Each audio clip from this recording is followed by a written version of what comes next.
Class 10 English lesson 3 the passing of Bapu unit 3 চলো start করা যাক। এর আগে ইউনিট 1 এবং ইউনিট 2 তোমাদের সাথে শেয়ার করেছিলাম। যারা এর আগের দুটো ভিডিও দেখোনি, এই ভিডিও ডিসক্রিপশন বক্সে আমি ভিডিওর লিঙ্ক দিয়ে দিচ্ছি, ওখান থেকে চাইলে তোমরা চেক করে নিতে পারো। এর আগেও লেসন 1 এবং লেসন 2 এরও ভিডিও দিয়ে দিয়েছি, সেগুলো পারলে চেক করে নিও। এবং যারা যারা ক্লাস 10 ইংলিশের অনলাইন ক্লাস করতে চাও, এই ভিডিও ডিসক্রিপশন বক্সে আমার হোয়াটসঅ্যাপ নাম্বার দেওয়া আছে, সেখানে কিন্তু তোমরা যোগাযোগ করতে পারো। তো চলো ইউনিট 3 স্টার্ট করা যাক।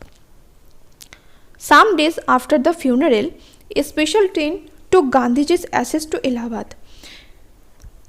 গান্ধীজির শেষকৃত্যের কিছুদিন পর, ফিউনারাল মানে হচ্ছে শেষকৃত্য, অর্থাৎ গান্ধীজির যে শেষকৃত্য সম্পন্ন হয় সেই শেষকৃত্যের কিছুদিন পর, সাম ডেজ মানে কিছুদিন পর, সাম ডেজ আফটার, আফটার মানে পরে জানো।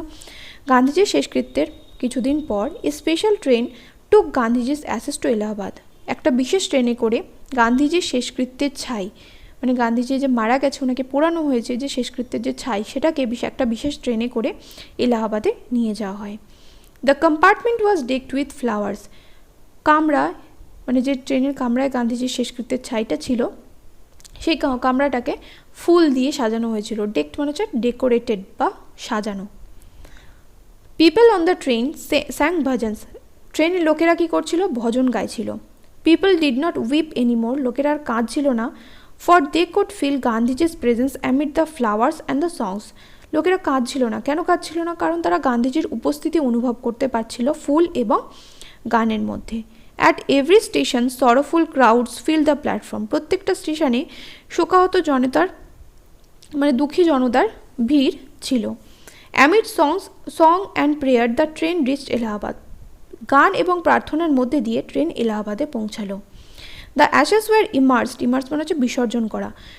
ছাইটাকে বিসর্জন করা হয়। কোথায় বিসর্জন করা হয়? গঙ্গায়। And in the Ganges. গঙ্গায় বিসর্জন করা হয়। Where a huge crowd had gathered at the bank. যেখানে গঙ্গার পাড়ে এক বিশাল ভিড় বা মানুষের ভিড় জড়ো হয়েছিল। গ্যাদার্ড মানে হচ্ছে জড়ো হওয়া। আফটারওয়ার্ডস তারপর we all went back to Delhi. তারপর আমরা সবাই দিল্লিতে ফিরে আসলাম। Back in Delhi. দিল্লিতে ফিরে আই ফেল্ট অ্যাট সি। আমি দিশেহারা বোধ করলাম। আই ফেল্ট অ্যাট সি মানে কি আমি সমুদ্রে পড়ে গেলাম? না, আমি দিশেহারা অনুভব করলাম। I felt at sea by feel at sea মানে আমি নিজেকে অনুভব করছি দিশেহারা, যে যেন মনে হচ্ছে বিশাল এক সমুদ্রে এসে পড়েছি, কোনো দিশা খুঁজে পাচ্ছি না যে এবার কোন দিকে যাব, এরপর কি করব।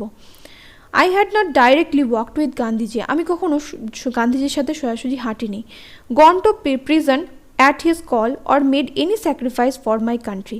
না আমি কোনো দিন তার সাথে জেলে গেছি, না আমার দেশের জন্য কোনো, তার ডাকে কখনো জেলে গেছি, না আমার দেশের জন্য কোনো আত্মত্যাগ করেছি। স্যাক্রিফাইস বা বলিদান দেওয়া বা আত্মত্যাগ করা।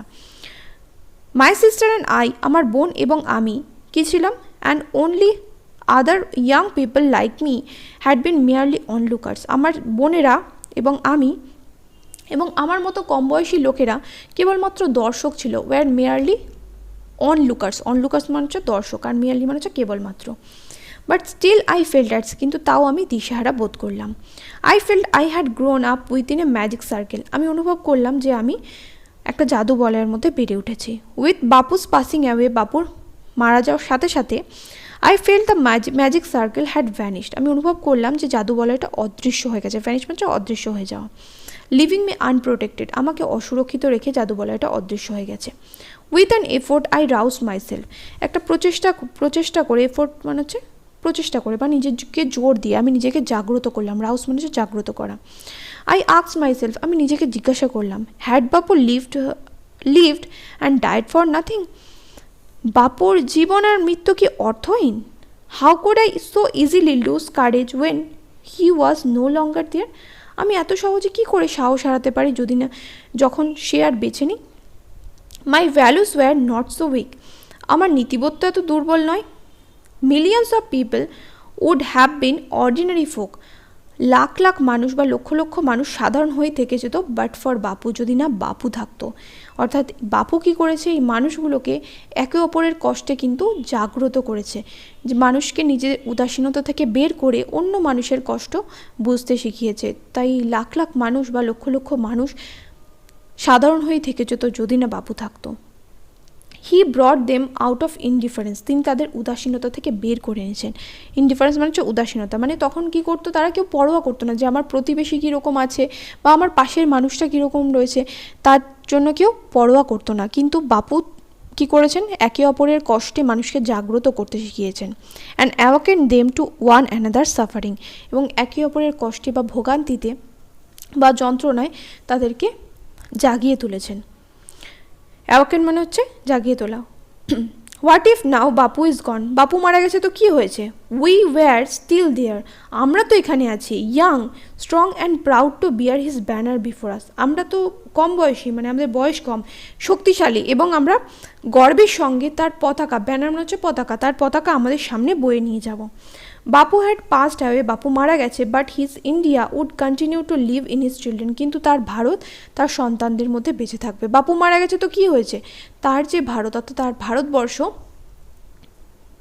তার সন্তানদের মধ্যে, অর্থাৎ তার যারা অনুগামী, তার যারা ফলোয়ার্স, যারা গান্ধীজির আদর্শে বেঁচে রয়েছে, অর্থাৎ ভারতবাসীর মধ্যে কিন্তু তার ভারত কিন্তু বেঁচে থাকবে। আশা করি বোঝাতে পারলাম।